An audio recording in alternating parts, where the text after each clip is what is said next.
So, our next reader needs no introduction. Rachel Toner is from Armagh City, and she's also my co-host for this evening. You'll see her in the second half. And she has never strayed too far, excluding Morocco for a fundraising walk for the Alzheimer's Society last year. And she was recently granted a SIAP award from the Arts Council NI, and is currently working on a fantasy novel with the working title The Pages of the Lost. That sounds like it might be a story about us in flash fiction, but anyway, so watch this space. Her story tonight is called, very aptly, Under the Apples.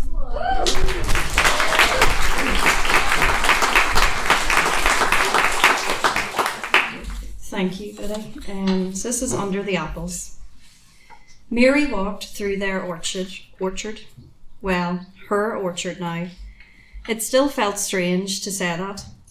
It had only been a month since Jim had left her with the orchard and with Oscar, their plucky little terrier. Oscar was the only one at her side now. When she woke up without Jim beside her, she knew she would have to phone someone.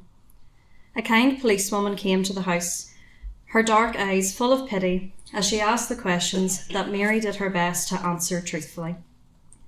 Could he have gone to visit family? No. Could he have stayed at a friend's house after a few too many? No. Well, the young woman bit her lip as she weighed her words. Could there be another woman? Someone else? Mary paused at that question, and the young policewoman nodded. It's not your fault, she said as she squeezed Mary's hand and left her card on the coffee table. Mary wasn't sure she was right about that. Call us if you hear anything, think of anything, or if you just need to talk. Her brown eyes were full of warmth and understanding. Mary thanked her as she walked her out through the orchard, its trees beginning to flower. Jim loved the orchard at this time of year. It's a pity he can't see it. Once her family and friends heard that the police had been, and that they suspected that Jim was fine, the calls came less and less frequent and more awkward. I'm sure he'll come back soon. Maybe he's lost on a hike.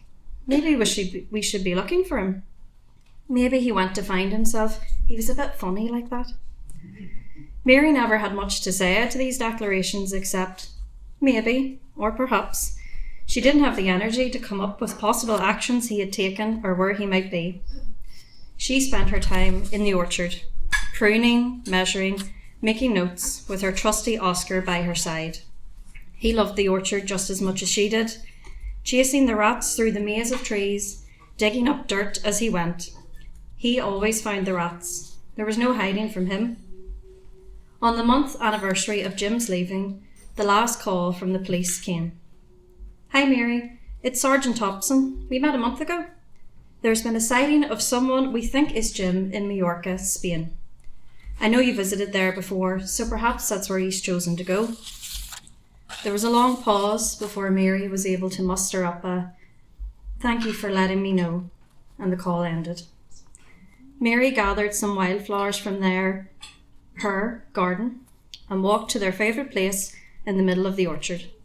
She thought about her life with Jim, how they'd once been so happy and how it had come to an end when she found it.